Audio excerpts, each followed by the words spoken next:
ನಮಸ್ಕಾರ ಎಲ್ಲರಿಗೂ ಮಿನನಾಸ್ ಟೆರೆಸ್ ಗಾರ್ಡನ್ಗೆ ಸ್ವಾಗತ.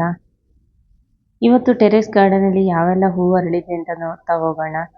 ನೋಡಿ, ಇದು ಯೆಲ್ಲೋ ಕಲರ್ ಹೈಬಿಸ್ಕಸ್. ಇವತ್ತು 2 ಹೂವಾಗಿದೆ. ಗಿಡಗಳ ಎಲೆಗಳೆಲ್ಲ ಹಣ್ಣಾಗ್ತಾ ಬರ್ತಾ ಇದೆ. ಇದು ಬೇಸಿಗೆ ಚಳಿಗಾಲ ಸ್ಟಾರ್ಟ್ ಆದಾಗ ಒಂದ್ಸಲ ಹೀಗೆ ಆಗುತ್ತೆ. ಇದು ನೋಡಿ, ಆರೆಂಜ್ ಕಲರ್ ದಾಸವಾಳ. ಒಂದೇ ಗಿಡದಲ್ಲಿ, ಚಿಕ್ಕ ಗಿಡದಲ್ಲಿ ಇವತ್ತು 3 ಹೂವಾಗಿದೆ. ಹಾಗೇನೆ ಮುಗ್ಗುಗಳು ಕೂಡ ಬಿಟ್ಟಿದೆ. ಈ ಚಳಿಗಾಲ ಸ್ಟಾರ್ಟ್ ಆದಾಗೆ ಎಲ್ಲ ಗಿಡದಲ್ಲಿ ಕೂಡ ಹೂವು ಬಿಡೋಕ್ಕೆ ಜಾಸ್ತಿ ಸ್ಟಾರ್ಟ್ ಆಗುತ್ತೆ. ಸ್ವಲ್ಪ ಚೆನ್ನಾಗಿ ಫರ್ಟಿಲೈಸರ್ ಕೊಟ್ಟರೆ ಇನ್ನೂ ಚೆನ್ನಾಗಿ ಗಿಡಗಳು ಬರುತ್ತೆ. ಈ ಗಿಡ ನೋಡಿ, ಎಲ್ಲ ಹೂವು ಆಗಿ ಒಣಗೋಗ್ತಾ ಇದೆ, ಆದರೂ ಕೂಡ ಅದರಲ್ಲೊಂದು ಹೂವು ಆಗಿದೆ. ನೆಕ್ಸ್ಟ್ ಈ ಹೂವು ಕಿತ್ತ ಮೇಲೆ ಗಿಡವನ್ನು ತೆಗಿಬೇಕು. ಹಾಗೆಯೇ ಜೆರೇನಿಯಂ ಗಿಡದಲ್ಲಿ ಯಾವಾಗಲೂ ಹೂವು ಆಗ್ತಾ ಇರುತ್ತೆ. ಸೊ ಅದಕ್ಕೆ ಯಾವುದೇ ಸೀಸನ್ ಅಂತೆಲ್ಲ, ಎಲ್ಲ ಸೀಸನಲ್ಲಿ ಆಗುವಂಥ ಹೂವು ಅಂದರೆ ಅದಲ್ಲದೆ ಒಂದು ಗಾರ್ಡನಿಗೆ ಒಂಥರ ಒಳ್ಳೆ ಲುಕ್ ಕೊಡುತ್ತೆ ಅದು. ಹಾಗೆಯೇ ಇಲ್ಲಿ ನೋಡಿ, ಕರ್ಣಕುಂಡಲ ರೆಡ್ ಕಲರ್, ಇದು ಚಿಕ್ಕ ಬೀಜದಿಂದ ಹಾಕಿರೋದು. ಇದನ್ನು ನೀವು ಒಬ್ಸರ್ವ್ ಮಾಡ್ತಾ ಇರ್ಬೋದು. ಆಲ್ರೆಡಿ ನೋಡಿ, ಪೌಡರಿ ಮೈಲ್ಡ್ಯೂ ಅಟ್ಯಾಕ್ ಆಗಿದೆ, ಆದರೂ ಕೂಡ ಹೂವು ಚೆನ್ನಾಗಿ ಬಿಡ್ತಾ ಇದೆ. ನಾವು ಹೂವಿನ ಗಿಡ ಬೆಳೆಸುವಾಗ ಮೇನ್ ಗಾರ್ಡನ್ ಇದು ಮಾಡಬೇಕಂದ್ರೆ ಮೇನ್ ಏನಂದರೆ ಡೈಲಿ ನಾವು ಅದರ ಬಗ್ಗೆ ಕೇರ್ ತಗೊಳ್ತಾ ಇರಬೇಕು. ಡೈಲಿ ಅದ್ರ ಜೊತೆ ಟೈಮ್ ಸ್ಪೆಂಡ್ ಮಾಡ್ತಾ ಇರಬೇಕು. ಏನಾದರೂ ಚಿಕ್ಕ ಪುಟ್ಟ ಸಮಸ್ಯೆಗಳು ಇದ್ದರೆ ಆವಾಗಲೇ ನಾವು ಸರಿ ಮಾಡಿದಾಗ ತುಂಬ ಜಾಸ್ತಿ ಈ ಥರ ಸ್ಪ್ರೆಡ್ ಆಗೋದನ್ನು ನಾವು ತಡಿಬೋದು. ನಾನು ಲಾಸ್ಟ್ ವಾಗಲೇ ನಿಮಗೆ ಹೇಳಿದ್ದೆ, ನಾನು ಗಾರ್ಡನ್ ಬಗ್ಗೆ ಕೇರ್ ತಗೊಳ್ಳೋದೆ ಆಲ್ಮೋಸ್ಟ್ 1 ಮಂತ್ ಆಯಿತು. ಏನು ಫರ್ಟಿಲೈಸರ್ ಕೊಟ್ಟಿಲ್ಲ, ಅದಲ್ಲದೆ ಕ್ಲೀನಿಂಗ್ ಕೂಡ ಮಾಡಿರಲಿಲ್ಲ. ಸೊ ಅದರಿಂದ ನೋಡಿ ಎಷ್ಟು ಬೇಗ ಸ್ಪ್ರೆಡ್ ಆಗುತ್ತೆ ಅಂತ. ಎಲ್ಲ ಗಿಡಗಳಿಗೂ ಆಲ್ಮೋಸ್ಟ್ ಸ್ಪ್ರೆಡ್ ಆಗಿದೆ, ಆದರೆ ಹೂ ಚೆನ್ನಾಗಿ ಬಿಡ್ತಾ ಇದೆ. ಮಳೆ ಹೋದ್ಮೇಲಂತೂ ನಾವು ಜಾಸ್ತಿ ಕೇರ್ ತಗೊಳ್ಬೇಕು. ಯಾಕಂದರೆ ಮಳೆ ನೀರು ಬಿದ್ದ ತಕ್ಷಣ ಗಿಡಗಳು ಕೂಡ ಹಾಗೆಯೇ ಹಸಿರಾಗಿ ಇರುತ್ತೆ. ಅಲ್ಲದೆ ಗಿಡದ ಎಲೆಗಳ ಮೇಲೆ ಡಸ್ಟ್ ಕೂರೋದನ್ನು ಕೂಡ ತಪ್ಪಿಸುತ್ತೆ. ಆದರೆ ಚಳಿಗಾಲ ಸ್ಟಾರ್ಟ್ ಆದಾಗೆ ಧೂಳು ಜಾಸ್ತಿ ಇರೋದ್ರಿಂದ, ಧೂಳು ಎಲೆಗಳ ಮೇಲೆ ಕೂತ ತಕ್ಷಣ ಈ ಥರದೆಲ್ಲ ಪ್ರಾಬ್ಲಮ್ಸ್ ಜಾಸ್ತಿ ಆಗುತ್ತೆ. ನೋಡಿ, ಇದು ಯೆಲ್ಲೋ ಕಲರ್ ಬಟನ್ ರೋಸ್ ಒಂದಾಗಿದೆ. ಸೊ ಇವಾಗ ಗಿಡಗಳನ್ನು ಟ್ರಿಮ್ ಮಾಡೋದು ಅಂದರೆ ನಾವು ಪ್ರೂನ್ ಮಾಡೋಕ್ಕೆ ಬೆಸ್ಟ್ ಟೈಮು. ಪ್ರೂನ್ ಮಾಡಿದ ತಕ್ಷಣ ಗಿಡಗಳು ಕೂಡ ಚೆನ್ನಾಗಿ ಚಿಗುರ್ಕೊಂಡು ಹೂ ಬಿಡೋಕ್ಕೆ ಸ್ಟಾರ್ಟ್ ಆಗುತ್ತೆ. ಇದು ನೋಡಿ, ನಿತ್ಯ ಪುಷ್ಪ ಗಿಡ. ನಿತ್ಯ ಪುಷ್ಪ ಗಿಡದಲ್ಲೂ ಹಾಗೆಯೇ ಯಾವಾಗಲೂ ಹೂವಾಗುತ್ತಾ ಇರುತ್ತೆ. ಸೊ ಅದಕ್ಕೆ ನೀವೇನು ಜಾಸ್ತಿ ಕೇರ್ ಕೂಡ ಕೊಡಬೇಕಾಗಿಲ್ಲ. ಇದೊಂದು ಕಲರು. ಹಾಗೆಯೇ ಇಲ್ಲೊಂದು ನೋಡಿ, ಇದೊಂದು ಸೇಮ್ ಥರ ನಿಮಗೆ ನೋಡೋಕೆ ಒಂದೇ ಥರ ಕಾಣಿಸ್ತಿದೆ, ಅದು ಸ್ವಲ್ಪ ಡಿಫ್ರೆಂಟ್ ಆಗಿದೆ.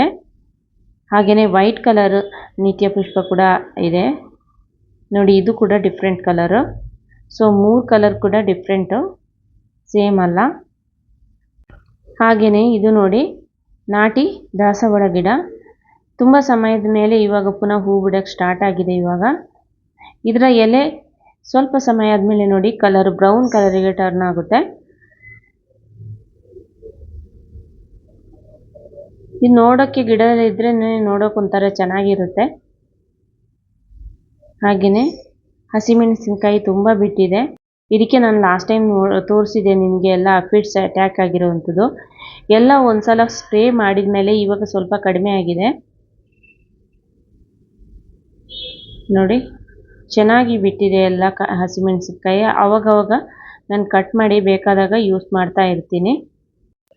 ನಾನು ಲಾಸ್ಟ್ ವ್ಲಾಗಲ್ಲಿ ಕೂಡ ಹೇಳಿದ್ದೀನಿ, ಅಫಿಡ್ಸ್, ಪೌಡರಿ ಮೈಲ್ಡು, ಈ ಥರದೆಲ್ಲ ಮಿಲಿ ಬಗ್ಸ್ ಎಲ್ಲ ಆದಷ್ಟು ಬೇಗ ಬೇರೆ ಗಿಡಗಳಿಗೂ ಕೂಡ ಟ್ರಾನ್ಸ್ಫರ್ ಆಗುತ್ತೆ. ಆದ ಕಾರಣ ನಾವು ಅದನ್ನು ಫಸ್ಟಿಗೆ ಕಂಟ್ರೋಲ್ ಮಾಡಿಕೊಂಡ್ರೆ ತುಂಬ ಒಳ್ಳೆಯದು. ಇಲ್ಲಿ ನೋಡಿ, ಇಲ್ಲಿ ಕೂಡ ಜೆರೇನಿಯಂ ಗಿಡ ಇಟ್ಟಿದ್ದೀನಿ. ನಾನು ಮಧ್ಯದಲ್ಲಿ ಏನಕ್ಕೆ ಜೆರೇನಿಯಂ ಗಿಡ ಇಡ್ತೀನಿ ಅಂದರೆ, ಈ ಜೆರೇನಿಯಂ ಗಿಡಕ್ಕೆ ಯಾವುದೇ ಥರದ ಅಫಿಡ್ಸ್ ಆಗಲಿ, ಮಿನಿ ಬಗ್ಸ್ ಆಗಲಿ, ಆ ಥರದ ಯಾವುದೇ ಎಫೆಕ್ಟ್ ಆಗಲ್ಲ. ಯಾಕೆಂದರೆ ಅದೊಂಥರ ಸ್ಟ್ರಾಂಗ್ ಸ್ಮೆಲ್ ಇರುತ್ತೆ ಎಲೆಯಲ್ಲಿ. ನೀವು ಅದನ್ನು ಎಲೆ ತೆಗೆದ್ಬಿಟ್ಟು ಕಿತ್ತುಬಿಟ್ಟು ನೋಡಿದರೆ ನಿಮಗೆ ಸ್ಮೆಲ್ ಬರುತ್ತೆ. ಅದು ಆ ಸ್ಮೆಲ್ಲಿಗೆ ಯಾವುದೇ ಈ ಥರದ ಕೀಟಗಳು ಅಟ್ಯಾಕ್ ಆಗೋದಿಲ್ಲ. ಆದ ಕಾರಣ ನಾನು ಎಲ್ಲ ಗಿಡಗಳ ಮಧ್ಯದಲ್ಲಿ ಈ ಥರದ ಒಂದು ಗಿಡ ಇಟ್ಟಿರ್ತೀನಿ. ಅಥವಾ ನೀವು ಬೆಳ್ಳುಳ್ಳಿ, ಈರುಳ್ಳಿ ಈ ಥರದ ಗಿಡಗಳನ್ನು ಕೂಡ ಬೆಳೆಸ್ಬೋದು ಪಾಟಲ್ಲೇ ಹಾಕಿ. ಅದರಿಂದ ಕೂಡ ಸ್ವಲ್ಪ ಕೀಟಗಳು ದೂರ ಇರುತ್ತೆ. ನೋಡಿ, ಇದು ಕೋಳಿ ಜುಟ್ಟು ಹೂವಿನ ಗಿಡ. ಇದರಲ್ಲಿ ಬೀಜ ಹಾಕಕ್ಕೆ ಸ್ಟಾರ್ಟ್ ಆಗಿದೆ. ಇದನ್ನೆಲ್ಲ ಪ್ರಿಸರ್ವ್ ಮಾಡಿ ಇಟ್ಕೋಬೇಕು. ಹಾಗೆಯೇ ಇದು ಅಲಸಂಡೆ ಬಳ್ಳಿಯಲ್ಲಿ ಅಲಸಂಡೆ ಕೂಡ ಆಗಿದೆ.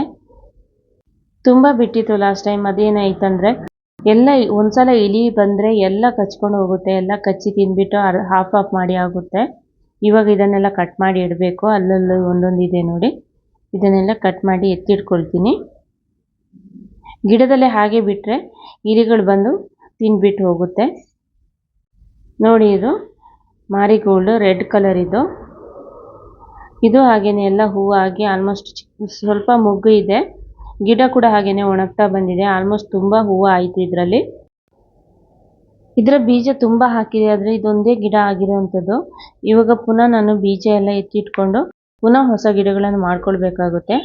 ಹಾಗೆಯೇ ಶಂಖಪುಷ್ಪ ಹೂವು ಬಿಟ್ಟಿದೆ ನೋಡಿ. ಶಂಖಪುಷ್ಪ ಹೂವಿನ ಗಿಡ ತುಂಬ ಇದೆ, ಅಲ್ಲಲ್ಲಿ ಇದೆ.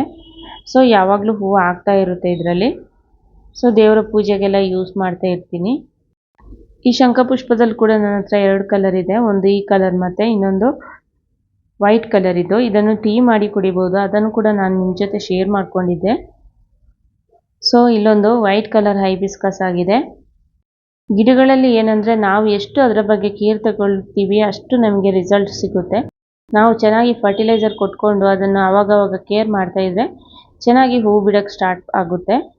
ಇದು ನೋಡಿ, ಡಬಲ್ ಕಲರ್ ರೋಸು, ಆರೆಂಜ್ ಮತ್ತು ವೈಟ್ ಇದು. ಸೊ ವಿಡಿಯೋ ಇಷ್ಟ ಆದರೆ ಲೈಕ್ ಮಾಡಿ.